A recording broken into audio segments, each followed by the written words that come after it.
suis Fanny, co-gérante du food truck végétarien et locavore La Green Cantine depuis juin 2017. Et Adeline, aussi co-gérante de La Green Cantine. Ce qui nous a amené à créer notre food truck, c'est qu'avant tout, on aime bien manger et on aime manger des bons produits.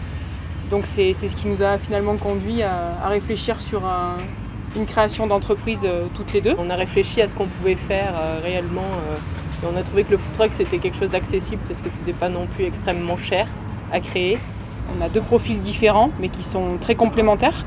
Ma formation initiale c'était école de commerce mais vraiment typée commerce direct, ce qui est assez utile dans notre métier aujourd'hui. J'étais toujours dans la même école de commerce que Fanny et moi j'avais plus un profil finance, comptabilité. Donc c'est ce que je fais actuellement en plus de la communication. Ce qui nous a vraiment décidé, c'était effectivement qu'on avait mes parents maraîchers en agriculture très très raisonnée et puis faire travailler effectivement d'autres producteurs autour de chez nous. Pour nous, c'était aussi une des composantes les plus importantes sur le food truck. Et en faire la promotion régulièrement auprès de nos clients, que ce soit en événement ou pendant les services du midi.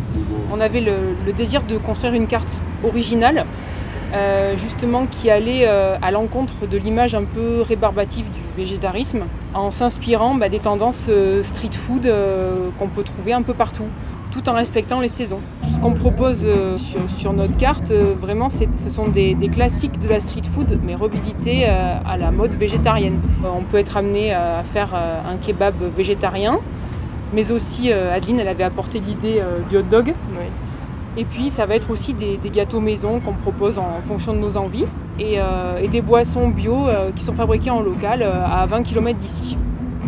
Nous avons choisi d'utiliser que des produits locaux, à 90% à peu près de tous nos produits, parce que ça permet de faire vivre des commerçants locaux ou des maraîchers locaux et qu'il faut manger des bons produits et qu'on en a plein dans nos régions et dans toutes les régions de France et dans toutes les régions du monde, il y a des produits qu'on peut utiliser. Avantage, c'est que c'est du circuit court, c'est souvent moins cher que plutôt de faire venir des produits qui viennent du fin fond de la France ou du monde entier et c'est accessible rapidement. L'inconvénient, c'est qu'il faut, en hiver, il faut savoir cuisiner le chou et le poireau pendant 4 mois d'affilée. Et là, il faut être assez inventif. Il y a plusieurs conseils qu'on pourrait donner. D'abord, c'est se démarquer.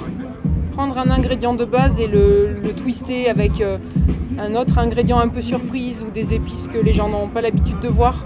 Faire des sandwichs de forme sympa. La présentation, ça c'est très important. Ouais. Adeline, c'est son dada, elle le fait très très bien. Faire des jolies photos, bien communiquer sur tout ce qu'on fait, utiliser tous les réseaux sociaux. Parce que si on ne les fait pas, il y a quelqu'un d'autre qui va le faire.